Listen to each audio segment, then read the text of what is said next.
নমস্কার, গ্লোব টিভির কল্পতরু অনুষ্ঠানে আপনাদের সবাইকে স্বাগত জানাই। এই অনুষ্ঠানটি আপনাদের অত্যন্ত ভরসার অনুষ্ঠান এবং অত্যন্ত পছন্দের অনুষ্ঠান, কারণ এই অনুষ্ঠানে যিনি উপস্থিত থাকেন তিনি আপনাদের যে কোনো ধরনের সমস্যার সমাধান করে আপনাদের জীবনের চলার পথকে সুগম করে গড়ে তোলেন। আশা করি কল্পতরু অনুষ্ঠানে যিনি উপস্থিত থাকেন তার সম্বন্ধে নতুন করে আর আলাপ করিয়ে দেওয়ার কোনো প্রয়োজনীয়তা নেই। তবুও আমি প্রথাগতভাবে বলে রাখি, কৃষ্ণমূর্তি সনাতন জ্যোতিষ বিশেষজ্ঞ, হস্তরেখাবিদ, বাস্তুবিদ, শাস্ত্রসম্মত জ্যোতিষ, যিনি বিশ্বাস করেন one time remedy life time বেনিফিটে, অল ইন্ডিয়া অ্যাস্ট্রোপামিস তন্ত্র রিসার্চ সেন্টারের জ্যোতিষ শিক্ষক, যিনি আধুনিক জ্যোতিষের পুঙ্খানুপুঙ্খ বিচার, বিজ্ঞানসম্মত বিচারে বিশ্বাসী জ্যোতিষী সুব্রত চক্রবর্তী মহাশয়, সাহিত্যে এমএ বিএড, জ্যোতিষবিদ্যা বাচস্পতি, জ্যোতিষবিদ্যা বারিধি, গোল্ড মেডেলিস্ট, এবং এই বছর সুব্রত তাকে আন্তর্জাতিক সংস্থা এইচবিটি থেকে জ্যোতিষ মহাগৌরব সম্মানে ভূষিত করা হয়েছে। সুব্রত তার প্রতিকার কথা বলে, সুব্রত তার প্রতিকার বিজ্ঞানসম্মত, কারণ সুব্রত তার প্রতিকার করেন সম্পূর্ণ চক্রম D38 এবং কর্মভাবা কুবের চক্রম D31 চার্টের উপরে ভিত্তি করে। আশা করি আপনারা সবাই জানেন। দর্শক শ্রোতা বন্ধুদের অনেক অনুরোধ থাকে দাদার কাছে যে সময় দাদা লাইভ অনুষ্ঠান করতে আসেন সেই সময়টায় অনেক দর্শক শ্রোতা বন্ধু অপেক্ষা করে বসে থাকেন। তারা হোয়াটসঅ্যাপে রিকোয়েস্ট পাঠান যে দাদা আজকে এই বিষয়টা নিয়ে যদি আলোচনা করেন, দাদা আজকে ওই বিষয়টা নিয়ে যদি আলোচনা করেন। ঠিক তেমনি অন রিকোয়েস্ট আজকে আলোচ্য বিষয়বস্তু হচ্ছে ত্রিকোণপতি এবং কেন্দ্রপতি। ত্রিকোণপতি আর কেন্দ্রপতির কি গুরুত্ব সেই নিয়ে বিশদে আজকে সুব্রতদার কাছ থেকে আমরা শুনবো। এবং প্রতিবারের মতন আপনারা যারা আপনাদের নানান ধরনের সমস্যা নিয়ে সরাসরি দাদার সঙ্গে ফোনে কথা বলতে চান তারা চলে আসুন আমাদের দুটো ফোন নাম্বারে ফোন করে 0332571255 এবং 033400814337। আসুন আজকের এই কল্পতরু লাইভ ফোন ইন অনুষ্ঠানে আরো একবার স্বাগত জানাই আমাদের অত্যন্ত ভরসার মানুষ বিশিষ্ট জ্যোতিষী সুব্রত চক্রবর্তীকে। স্বাগত সুব্রত দা আজকের এই অনুষ্ঠানে। নমস্কার, গ্লোব টিভির সমস্ত দর্শক বন্ধুকে নমস্কার জানাচ্ছি। অনুষ্ঠান শুরুর প্রথমেই আমার পিতামাতাকে প্রণাম জানাই, মাতার চরণে প্রণাম জানাই সমস্ত বয়োজ্যেষ্ঠ মানুষদের প্রতি যারা আমার অনুষ্ঠান নিয়মিত গ্লোব টিভি দেখে চলেছেন। প্রত্যেক সোমবার দিন দুপুর 2:45 মিনিটে, প্রত্যেক বৃহস্পতিবার দিন দুপুর 2:30 মিনিটে এবং অন্য আরেকটি মিডিয়াতে প্রত্যেক রবিবার দিন দুপুর 2:45 মিনিটে। এছাড়া আপনারা আপনাদের কাজের অবসরে যে কোনো সময় আমার অনুষ্ঠান দেখে নিতে পারেন ইউটিউব পেজ থেকে, অর্থাৎ গ্লোব টিভির যে ইউটিউব পেজ রয়েছে। এছাড়া গ্লোব টিভি থেকে এখন সরাসরি ফেসবুক লাইভ পেজেও কিন্তু আপনারা অনুষ্ঠানগুলোকে কিন্তু যে কোনো সময় যে কোনো জায়গায় বসেও কিন্তু দেখতে পারেন। এই সুন্দর অনুষ্ঠানটি পৌঁছে দেওয়ার পেছনে গ্লোব টিভির সমস্ত টেকনিশিয়ান দাদা ভাই যারা রয়েছেন তাদেরকে অসংখ্য ধন্যবাদ এবং ভালোবাসা জানাই, কর্তৃপক্ষ অনেক শুভেচ্ছা জানাই এবং আমার সঙ্গে সঞ্চালনায় রয়েছে সুপর্ণাদিকে অনেক শুভেচ্ছা জানাই। দর্শক বন্ধু, আপনারা প্রত্যেকেই জানেন যে আমার অনুষ্ঠান মানেই হচ্ছে নতুন বিষয় এবং নতুন আলোচনা। আজকে যে বিষয়টা অনেকে জানতে চেয়েছেন তাদের মধ্যে 4 জনের নাম আমি আজকে ঘোষণা করব এবং তাদের মূল বক্তব্যটা হচ্ছে, আমার খুব ভালো লাগছে যে কোনো কিছু পার্টিকুলার একটা সাবজেক্টকে না নিয়ে তারা জ্যোতিষের কোনো কিছু বিষয়কে জানতে চাইছেন। কেন্দ্রপতির অনেকে গুরুত্ব জানতে চেয়েছেন এবং ত্রিকোণপতির গুরুত্ব জানতে চেয়েছেন। আমাদের জন্মছকে অথবা ন্যাটাল চার্টে অথবা সম্পূর্ণ চক্রম বা কর্মভাব কুবের চক্রমে আমাদের ত্রিকোণপতি, আমরা প্রত্যেকেই জানি ত্রিকোণপতি মানে বলা হয় লগ্ন, পঞ্চম এবং নবম ভাবকে। এছাড়া কেন্দ্রপতি বলা হয় লগ্ন, চতুর্থ, সপ্তম এবং দশম স্থানকে। তার একটা কিন্তু বিশাল গুরুত্বপূর্ণ জায়গা রয়েছে, সেই বিষয়টা নিয়েই জানতে চেয়েছিলেন। মাঝখানে 2 জন বলেছিলেন, পরবর্তী ক্ষেত্রে আরো 2 জন বলেছিলেন। তো 4 জনের নাম আজকে ঘোষণা করছি। আপনাদের 4 জনকে অসংখ্য ধন্যবাদ এবং ভালোবাসা জানাই। আপনারা যে আমার অনুষ্ঠানগুলোকে নিয়মিত ফলো করছেন গ্লোব টিভি বা অন্যান্য মিডিয়াতে, আপনাদের অসংখ্য ধন্যবাদ। আপনাদের মধ্যে যারা নতুন দর্শক বন্ধু, আপনারা যারা মনে করছেন কোনো বিষয় জানতে চাইছেন, আমি সরাসরি আপনার সেই বিষয় নিয়ে আলোচনা তো অবশ্যই করবো এবং আপনার নামটিও কিন্তু আমি ঘোষণা করব। ঠিক আছে? তো আপনারা যদি মনে করেন কোনো নতুন বিষয় জানতে চাইছেন বা জ্যোতিষের কোনো সাবজেক্ট নিয়ে জানতে চাইছেন, এমনও হতে পারে যে আপনার এমন কোনো সমস্যা রয়েছে, সেই সমস্যাগুলো আপনি হয়তো সমাধানের রাস্তা আপনি করার চেষ্টা করেছেন, আপনার মনে একটা প্রশ্ন থেকে যাচ্ছে এই সমস্যাটা কেন তৈরি হলো আমার জীবনে, বা আমাদের পরিবারে এই সমস্যাটা কেন তৈরি হলো, বা আপনার কোনো জানা পরিচিত যদি কেউ লোক থাকে তাদের কোনো কিছু যদি সমস্যা থাকে তাহলে সেই সমস্যাটা কেন তৈরি হলো, কিভাবে তৈরি হলো, যদি কোনো কিছু কৌতূহল থাকে আপনি নির্দ্বিধায় আমাকে হোয়াটসঅ্যাপ করতে পারেন। আমার হোয়াটসঅ্যাপ নাম্বার 9831707058। এছাড়া আমার যে মেল আইডি রয়েছে subrata7070@gmail.com। আজকের এই বিষয়গুলোকে জানতে চেয়েছেন অলোক বিশ্বাস কলকাতা সল্টলেক থেকে, জানতে চেয়েছেন কৌশানী চ্যাটার্জি কাটোয়া থেকে, জানতে চেয়েছেন সমর দাস জানতে চেয়েছেন আরামবাগ হুগলি থেকে, আরেকজন জানতে চেয়েছেন সাধনা বসু, উনি জানতে চেয়েছেন বর্ধমান থেকে। তো আপনাদের চারজনকে অসংখ্য ধন্যবাদ জানাই এই বিষয়গুলোকে জানার জন্য। আমি প্রথমেই বললাম যে কেন্দ্রপতির অত্যন্ত গুরুত্বপূর্ণ একটা বিচার বা আমাদের বিচার ব্যবস্থার মধ্যে রয়েছে জ্যোতিষশাস্ত্রের মধ্যে, যে কেন্দ্রস্থান আমরা সাধারণত বলে থাকি লগ্ন, চতুর্থ, সপ্তম এবং দশম। আমরা প্রত্যেকেই জানি যখন কেন্দ্রস্থানে যে কোনো শুভ গ্রহ, অর্থাৎ নৈসর্গিক শুভ গ্রহ, নৈসর্গিক অশুভ গ্রহ, তো নৈসর্গিক শুভ গ্রহ যদি বসে থাকে তাহলে আমাদের জীবনে প্রভূত একটা ভালো সুযোগ সুবিধা নিয়ে আসতে পারে। অর্থাৎ কেন্দ্রে যদি বৃহস্পতি থাকে, কেন্দ্রে যদি বুধ থাকে, কেন্দ্রে যদি রবি থাকে, তাহলে আমাদের একটা জীবনে ভালো জায়গায় তৈরি হয়। কেন্দ্রস্থানে অত্যন্ত গুরুত্বপূর্ণ জায়গা রয়েছে, কিন্তু কেন্দ্রপতিকে যদি আমরা একটু অন্যভাবে দেখি, অর্থাৎ আমরা সাধারণত কেন্দ্রভাবকে দেখি কিভাবে, লগ্ন ভাব অনুযায়ী। আজকে যারা আমার অনুষ্ঠানটা দেখছেন বা আমার ছাত্রছাত্রীদের যাদের আমি ক্লাস করাই, তাদেরকে আমি এই বিষয়টাকে বোঝানোর চেষ্টা করি যে শুধুমাত্র কেন্দ্র আমরা দেখি লগ্ন থেকে, কিন্তু আমরা যদি একটু অন্যভাবে বিচার করি, আমাদের সম্পূর্ণ চক্রম বলছে যে কেন্দ্রপতি আমরা লগ্ন থেকে তো অবশ্যই দেখব, তার একটা আলাদা গুরুত্বপূর্ণ জায়গা রয়েছে, কিন্তু আমরা যদি বৃহস্পতিকে 1 নম্বর ঘর ধরে সেখান থেকে কেন্দ্রস্থান দেখি এবং সেখানে যদি বৃহস্পতির এই কেন্দ্রস্থানের মধ্যে, আমি বিষয়টা বোঝানোর চেষ্টা করছি, ধরুন বৃহস্পতি আপনার জন্মছকে যেখানে বসে রয়েছে, আপনারা যারা অনুষ্ঠান দেখছেন আপনি আপনার ন্যাটাল চার্টটা দেখুন যে যেখানে আপনার যে ভাবের মধ্যে বা যে রাশিতে বৃহস্পতি রয়েছে সেইটাকে 1 নম্বর ঘর ধরুন। সেই বৃহস্পতিকে 1 নম্বর ধরে তার চতুর্থ স্থানে কোনো যদি গ্রহ আছে কিনা সেটাকে দেখুন। সেই বৃহস্পতি চতুর্থ ভাব থেকে বা বৃহস্পতি থেকে সপ্তম স্থানে কি গ্রহ রয়েছে, বৃহস্পতি থেকে দশম ভাবে কি গ্রহ রয়েছে, অর্থাৎ বৃহস্পতি যেখানে রয়েছে বৃহস্পতির সঙ্গে কিছুভাবে কি রাহু কানেক্টিভিটি পাচ্ছে, বৃহস্পতির সঙ্গে কিছুভাবে কেতু কানেক্টিভিটি পাচ্ছে। যদি হয়ে থাকে তাহলে কিন্তু আপনার জীবনে কিছুভাবে কিন্তু শিক্ষাগত সমস্যার জায়গা তৈরি হতে পারে, অথবা আপনার সঙ্গে কোনো গুরুজন স্থানীয় মানুষের কিন্তু সমস্যা দেখা দিতে পারে। যেমন কি আমার একটি জন্ম চার্ট ছিল এরকম যে একজন জাতক জাতিকার ক্ষেত্রে যদি বৃহস্পতিকে আমি লগ্ন ধরি, তার ঠিক সপ্তম ভাবে কিন্তু রাহুর অবস্থান ছিল, অর্থাৎ বৃহস্পতি থেকে তার সপ্তমে রাহু ছিল। তাহলে তার মানে সপ্তমে রাহু মানে বৃহস্পতির সঙ্গে কেতু অবস্থান করছে কিছুভাবে। তাহলে এই যে সংযোগটা যখন তৈরি হয়ে গেল, অর্থাৎ বৃহস্পতিকে 1 নম্বর ঘর ধরে তার কেন্দ্রস্থানের মধ্যে যদি রাহু কেতুর একটা সংযোগ দেখতে পাওয়া যায়, সেই জাতক জাতিকার মধ্যে দেখা যায় যে তার শিক্ষাগত সমস্যার জায়গা তৈরি হয়েছে। যেমন কি কোনোভাবে তার বছর নষ্ট হতে পারে, কিছুভাবে তার দেখা যেতে পারে যে শিক্ষা সম্পূর্ণভাবে সে কমপ্লিট করে উঠতে পারলো না, অথবা তার যোগ্যতা অনুযায়ী সে কিন্তু কর্মজীবনে প্রতিষ্ঠা পেত না, অথবা এমনও দেখতে পাওয়া যায় কোনো গুরুস্থানীয় মানুষের সঙ্গে তার কখনোই কিন্তু বন্ডিং ভালো হবে না, অর্থাৎ তার যে উঁচু কোনো লোক, তার বা বয়সে বড় কোনো লোকের সাথে তার কখনোই কিন্তু বন্ডিং ভালো হতে পারে না।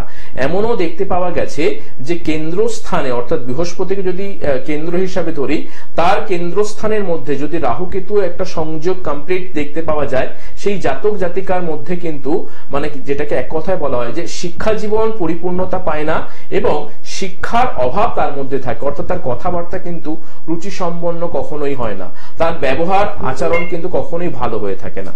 ঠিক এরকমই আমরা যখনই বৃহস্পতি থেকে কেন্দ্রপতি স্থানে দেখব, ঠিক সেম ভাবে যদি কিছুভাবে শনি থেকে তার কেন্দ্রস্থানকে আমরা দেখি, অর্থাৎ শনিকে 1 নম্বর ঘর যদি ধরি, সেখান থেকে তার কেন্দ্রস্থান অর্থাৎ শনিকে 1 নম্বর ঘর ধরে তার চতুর্থ, সপ্তম এবং দশম স্থানে যদি একটা কেতুর সংযোগ দেখতে পাওয়া যায়, তাহলে সেই জাতক এবং জাতিকার শুধুমাত্র কেতুর সংযোগ, অন্য কোনো গ্রহের সংযোগ নয়, শনি থেকে তার কেন্দ্রস্থানের মধ্যে, অর্থাৎ শনিকে 1 নম্বর ঘর ধরে তার কেন্দ্রস্থানে যদি কিছুভাবে কেতুর একটা সংযোগ চলে আসে, সেই জাতক এবং জাতিকার মধ্যে কিন্তু চাকরি নিয়ে প্রভূত সমস্যা দেখতে পাওয়া যায়। যেটা রিসার্চেবল, যে চাকরি নিয়ে তার বা কর্মজীবন নিয়ে কোনো একটা সমস্যা তৈরি হবেই হবে।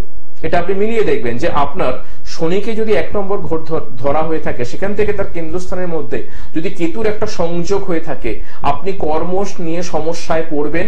এবং বিশেষ করে যখন আপনার শনি 7.5 শনির মহাদশা বা অন্তর্দশা বা কেতুর মহাদশা বা কেতুর অন্তর্দশা প্রবেশ করবে, সেই সময় ক্ষেত্রে কিন্তু আপনি কর্ম নিয়ে তলানিতে ঠেকবেন।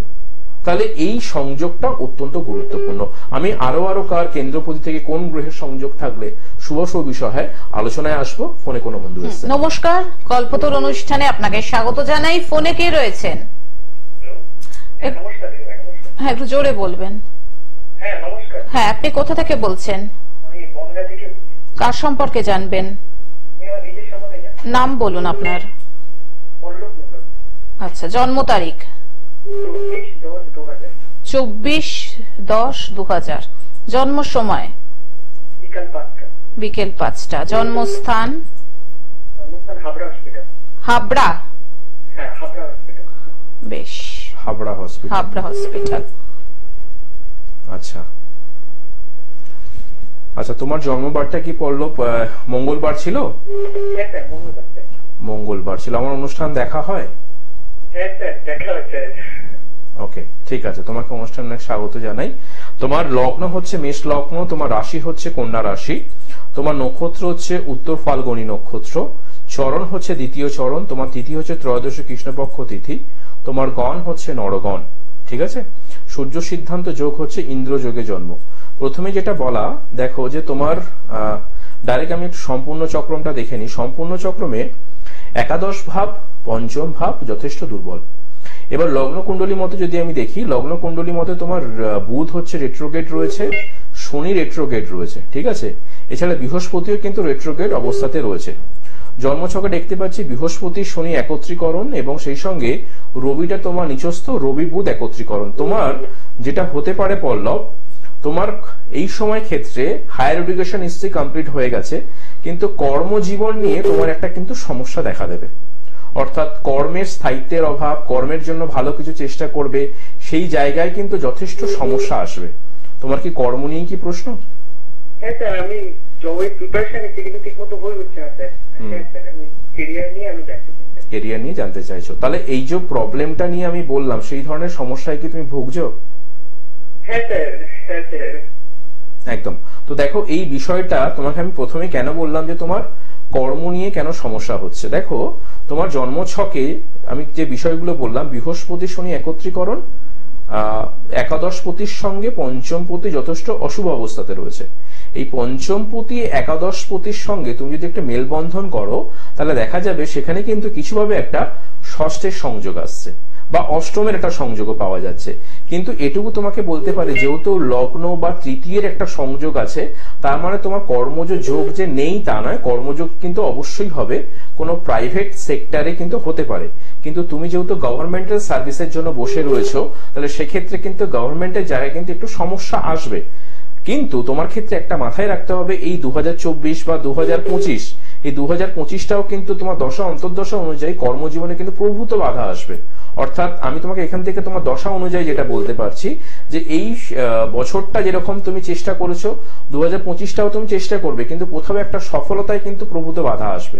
এবং যার জন্য তোমার মধ্যে কি হচ্ছে, চন্দ্রের একটা ডিস্টার্ব আসছে, একটা মানসিক জায়গা চিন্তা তৈরি হচ্ছে, পারিবারিক পরিবার থেকে একটা বিশাল প্রেশার আসছে। ঠিক আছে, এই ব্যাপারগুলো তোমাকে যেটা করতে হবে, তুমি যদি মনে করো যে এই জায়গাটাকে তুমি একটু কিউরেবল করে নাও বা এই গ্রহগুলোকে সংস্কার করে নাও, তাহলে তুমি কিন্তু 2025-এ কর্মজগতে কিন্তু একটা ভালো প্রতিষ্ঠার জায়গা আসতে পারে।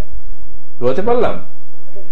তো তুমি এই জায়গাটার জন্য একটু যদি পারো ভালো কোনো জ্যোতিষ বন্ধুর সঙ্গে, বা যদি মনে করো আমার সঙ্গে যোগাযোগ করবে, একটু যোগাযোগ করে নাও। এর একটা প্রতিকার প্রতিবিধান কিন্তু প্রয়োজন রয়েছে পল্লব তোমার জন্য।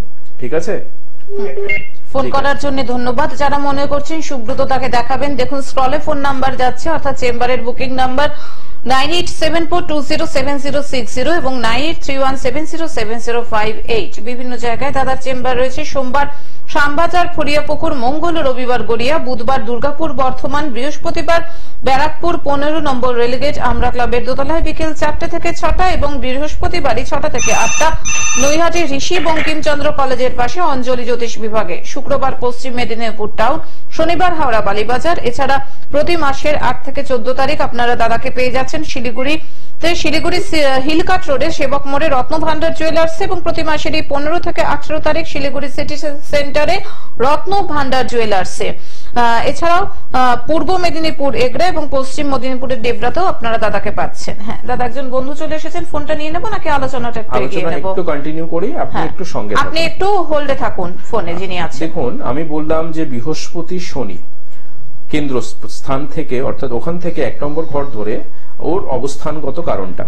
এবার যদি আপনারা দেখেন যে আপনার যেখানে রবি অবস্থান করছে, আপনার জন্মছকে দেখে নিন যে রবি কোথায় রয়েছে, ঠিক সেম প্রসেস ওখান থেকে আপনার রবিকে যদি 1 নম্বর ঘর ধরি, তার চতুর্থ, সপ্তম এবং দশম স্থানে যদি কিছুভাবে শুক্র থাকে, মানে ধরুন রবি যেখানে রয়েছে তার রবিকে 1 নম্বর ঘর ধরে রবি থেকে যদি চতুর্থে শুক্র থাকে, রবি থেকে সপ্তমে যদি শুক্র থাকে, বা রবি থেকে দশমে যদি শুক্র থাকে, অথবা রবি যেখানে বসে রয়েছেন সেখানে শুক্র কানেক্টিভিটি পেয়ে রয়েছে, তাহলে এখানে কি হয়, এখানে একটা সংযোগ তৈরি হয় দারিদ্র যোগের কথা। কিন্তু আপনাকে আমি বলে দিচ্ছি, এই সংযোগের মধ্যে যখনই পড়বেন, হয়তো রবি শুক্র এক ঘরে নেই, কিন্তু রবির চতুর্থে, রবি থেকে সপ্তমে, রবি থেকে দশমে যদি কখনো শুক্র চলে আসে কারো জন্মছকে, আপনি জানবেন আপনি কিন্তু সৌভাগ্য থেকে প্রচন্ড পরিমাণে কিন্তু বিচলিত হবেন। অর্থাৎ আপনাকে সৌভাগ্য কখনোই ধরা দেবে না।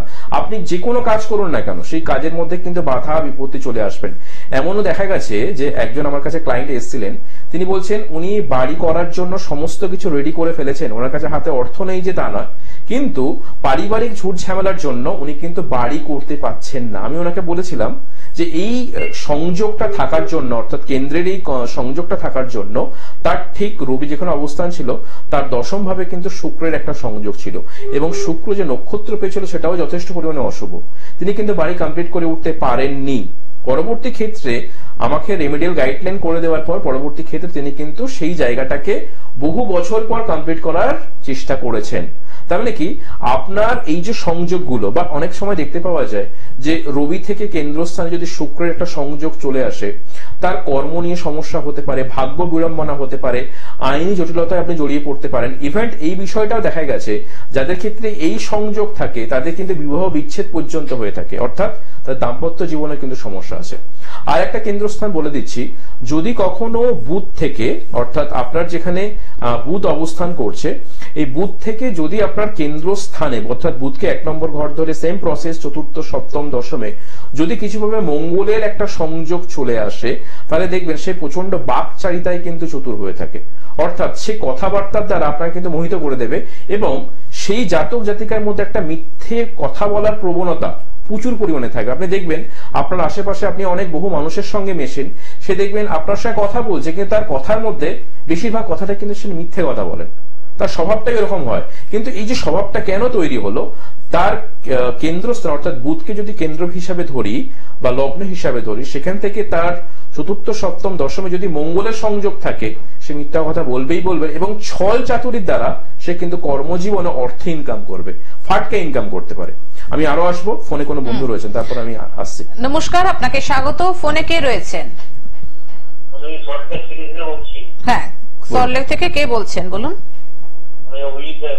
নিজের সম্পর্কে জানবেন? ছেলের নাম বলুন। হ্যাঁ, সুব্রত রায়। আচ্ছা, জন্ম তারিখ আপনি একটু পরিষ্কার করে ধীরে ধীরে বলুন। 11/8/90। 13/8/90। আচ্ছা, জন্ম সময়? বেলা 12টা। জন্মস্থান?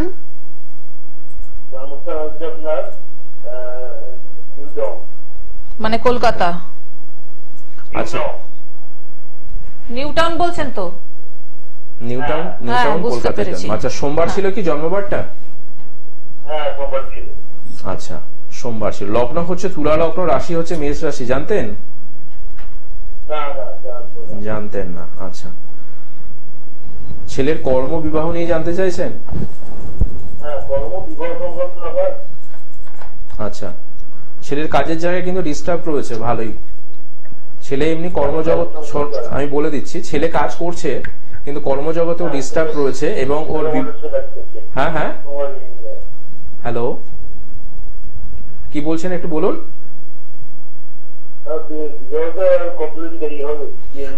প্রথমে যেটা বলি, ওর কর্মজগতে ও প্রতিষ্ঠা পেয়েছে, কিন্তু কর্মজগতে প্রতিষ্ঠা পেলেও কর্মজগতে কিন্তু সমস্যা একটু থাকবে। আর সেকেন্ড যে আপনার প্রশ্নটা ছিল ছেলের বিবাহ নিয়ে, বিবাহ ক্ষেত্রে যেটা চন্দ্র মঙ্গল এবং শুক্রের যে প্রবলেমটা ওর যথেষ্ট পরিমাণে রয়েছে, সপ্তম পতি যথেষ্ট খারাপ রয়েছে, ওর বিবাহ কিন্তু অনেক দেরিতে হবে। দেরিতে হবে বলতে গেলে দেখবেন এখন যে প্রবলেমটা তৈরি হবে, আপনি আপনার ছেলের জন্য পাত্রী খুঁজছেন বা মেয়ে খুঁজছেন, সেক্ষেত্রে কিন্তু পাত্রী পেতে অনেক বেগ পেতে হবে, কোনো না কোনো সম্বন্ধ আসবে, সম্বন্ধ এসে কিন্তু ওটা নষ্ট হবে। বুঝতে পেরেছেন এই বিষয়টা কি হচ্ছে? কোনো সম্বন্ধ স্টে করছে না। আর কর্মজগৎ নিয়েও কিন্তু আপনার ছেলের একটু সমস্যা রয়েছে।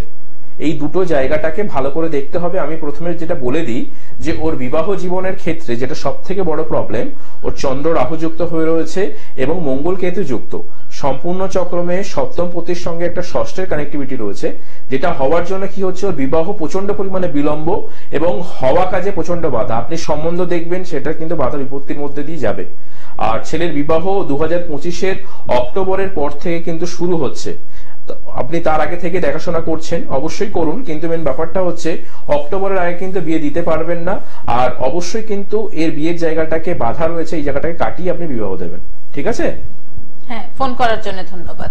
হাতে খুব একটা সময় আর নেই, কাজে যাওয়ার আগে যেটা আপনি বলতে চান সেটা। তো যাদের ক্ষেত্রে দেখবেন চন্দ্র, বিশেষ করে চন্দ্র যদি আমি কেন্দ্রপতি হিসাবে ধরি, চন্দ্র থেকে যদি কিছু ভাবে দেখতে পাওয়া যায় তার কেন্দ্রস্থানে, অর্থাৎ চন্দ্র যেখানে অবস্থান করছে সেখানে 1 নম্বর ঘর ধরে যদি চন্দ্রের সাথে বুধ থেকে যায়, অর্থাৎ চন্দ্রের চতুর্থ সপ্তম দশমে বুধের কানেক্টিভিটি চলে আসে, সে কিন্তু মানসিক উন্মাদ বা মানসিক রোগী পর্যন্ত হতে পারে। অনেকের ক্ষেত্রে দেখতে পাওয়া যায় যে আপনি কোনো কিছু বিষয় নিয়ে প্রচন্ড চিন্তা করেন, বা অনেক ক্ষেত্রে দেখা যায় যে বড় বড় যারা সাইকোলজিস্টদের সঙ্গে আমি যখন তাদের কথাবার্তা বলি, বা অনেক জাতক জাতিকার এমন মানে নেই যে সাইকোলজিস্টরা তারা ভালো করে না, কিন্তু কিছু মানুষের তো একটা থাকে, নেচার থাকে যে অল্পতে প্রচন্ড পরিমাণে চিন্তা করা, মানসিক উদ্বেগ জায়গা তৈরি হওয়া, সেই বিষয়টা কিন্তু চন্দ্র এবং বুধের সংযোগে কিন্তু হয়ে থাকে। অর্থাৎ চন্দ্র থেকে যদি তার সপ্তম দশমে এবং চতুর্থে বা লগ্নে কিছুভাবে চন্দ্র বুধের সংযোগ হয়, এই বিষয়টা তৈরি হয়। বুধ বলে দিচ্ছি, শুক্র যেখানে অবস্থান করে সেখান থেকে যদি রবি এবং মঙ্গল যদি থাকে কেন্দ্রস্থানে, তাহলে সেই জাতক এবং জাতিকার মধ্যে কিন্তু বিবাহ নিয়ে কোনো সমস্যা তৈরি হওয়া বা রিলেশনশিপ নিয়ে কোনো কিছু সমস্যা তৈরি হওয়া, অথবা দাম্পত্য জীবনে প্রবলেম হওয়া, এবং এই সংযোগ অনেক সময় কিন্তু দ্বিতীয় বা তৃতীয় ম্যারেজেরও কিন্তু সংযোগ দেখা দেয়। অর্থাৎ দাম্পত্য জীবনে কিন্তু যারা ভুগছেন, যে দেখা যাচ্ছে উভয় পক্ষ বা ছেলে বা মেয়ের মধ্যে দাম্পত্য সমস্যা চলে আসছে, এই বিষয়টাকে ভালো করে দেখবেন। ত্রিকোণপতিও সেম প্রসেস থাকছে। ত্রিকোণপতি নিয়ে আজকে হয়তো বেশি বলতে পারলাম না, আমি নেক্সট এপিসোডে হয়তো বলবো। যদি মনে হচ্ছে যে এই প্রবলেমগুলো কারো স্টে করছে, আপনি কিন্তু অবশ্যই আপনার কেন্দ্রস্থানকে ভালো করে দেখুন, যে রবি থেকে, বুধ থেকে, চন্দ্র থেকে, মঙ্গল থেকে, শুক্র থেকে, বৃহস্পতি থেকে আপনার কেন্দ্রস্থানে কোন গ্রহ রয়েছে, তার এই মধ্যে যদি কোনো সমস্যা থাকে, আপনি তার প্রতিকার প্রতিবিধান করে আপনার সমস্যাকে আপনি কিন্তু সমাধানের রাস্তায় আনতে পারেন। অসংখ্য ধন্যবাদ সুব্রত, আপনাকে ধন্যবাদ। সকল দর্শক শ্রোতা বন্ধুকে আজকের মতন কল্পতরুর অনুষ্ঠান থেকে বিদায় নিচ্ছি। চলে আসবো আবার আগামী পর্বে। আসছি, নমস্কার। সবাই ভালো থাকবেন, নমস্কার।